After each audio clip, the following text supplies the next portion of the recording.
porque a fé que vocês têm é muito mais preciosa para que você, depois de convertido, possa confirmar os teus irmãos na fé.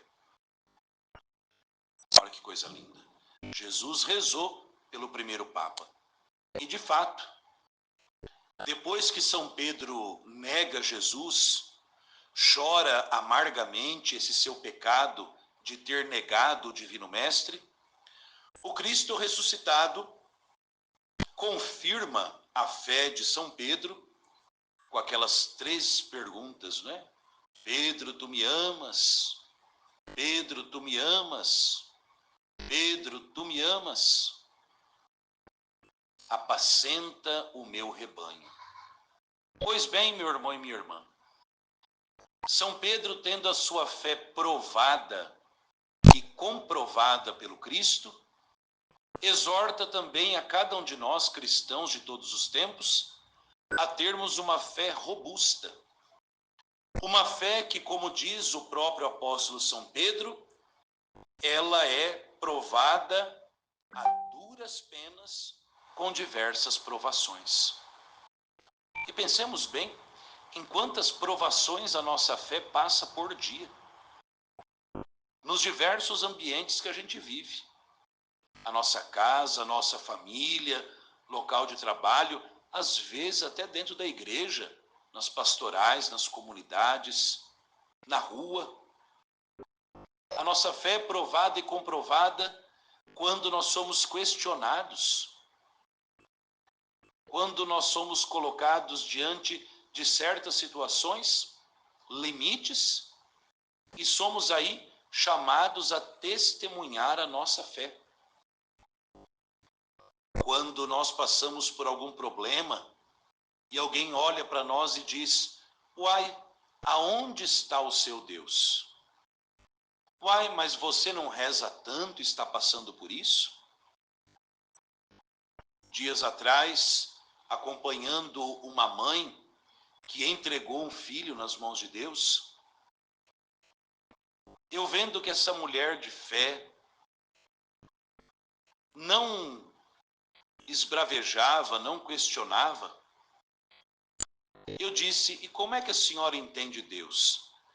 E essa senhora disse para as pessoas ali, em outras ocasiões, com o filho morto, hein? Ela disse: Deus é tão bom que não permite que o filho da gente fique sofrendo por muito tempo e concede o descanso.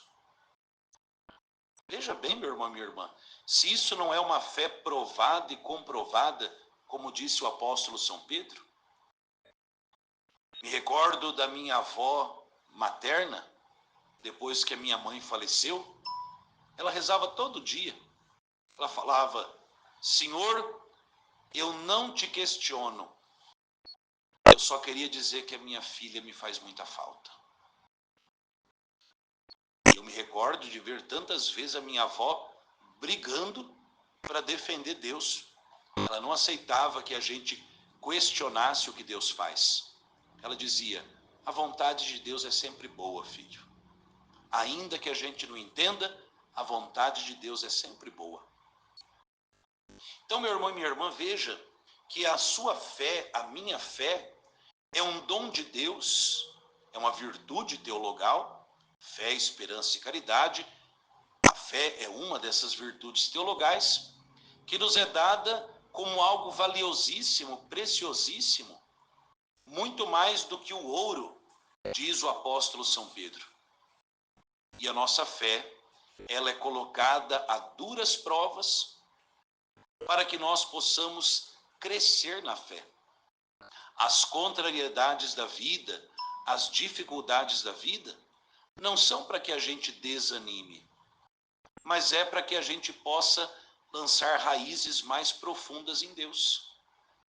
É célebre uma fábula que 2 irmãos moravam, cada um num sítio, e eram vizinhos de sítio, e os 2 plantaram uma árvore, cada um do seu lado da cerca. Um regava aquela árvore todo santo dia. O outro lá uma vez na semana, uma vez a cada 15 dias, jogava ali um jarro d'água. E as duas árvores foram crescendo com o tempo. O homem que sempre regava a sua árvore, todo dia lá jogava água, jogava adubo.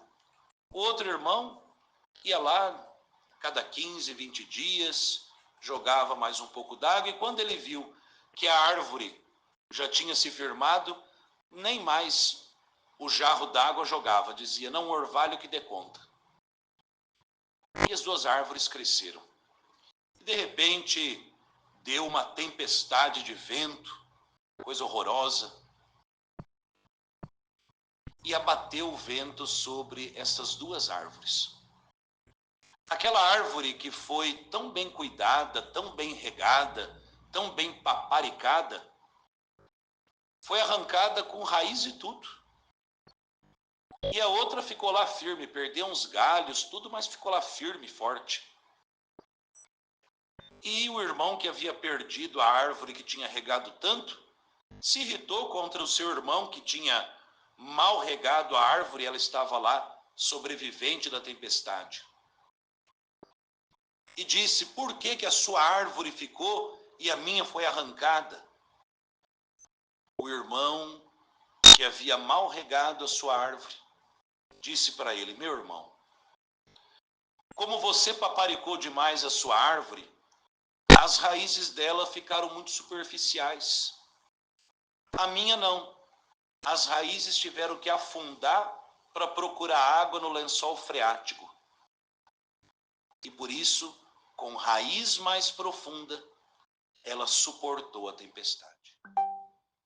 Muitas vezes, meu irmão, minha irmã, Deus não fica nos paparicando tanto, porque na sua imensa e eterna sabedoria, Ele deseja que você e eu também criemos raízes profundas no seu divino, manso e humilde coração, para que na hora das tempestades da vida, a gente também não se abata. Então louve a Deus, louvemos a Deus juntos, nesse dia, pelas dificuldades da nossa vida. E peçamos a São Miguel que nos alcance a graça de enxergarmos a mão de Deus também nas contrariedades do nosso dia a dia.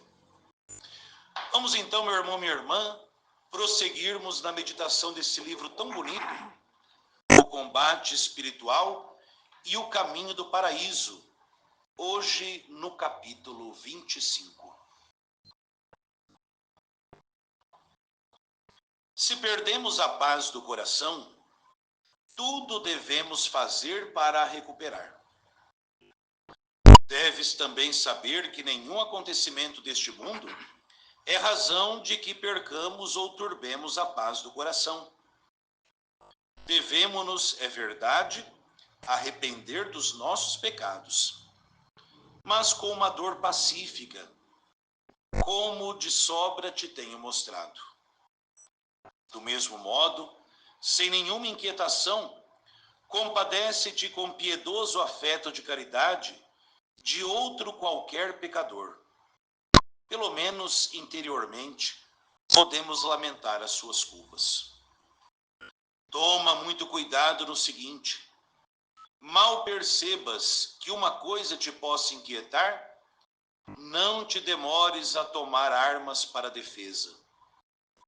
Considerarás que todos aqueles males e muitos outros semelhantes, embora tenham aparência de mal, não são verdadeiramente males, e deles se podem tirar muitos bens. E que Deus te envia ou permite que sofras estas coisas, com os já citados fins, um ou com outros, que sem dúvida alguma são justíssimos e santíssimos. Se guardares sempre, mesmo em acontecimentos desagradáveis, o ânimo tranquilo e em paz, poderás fazer muito bem.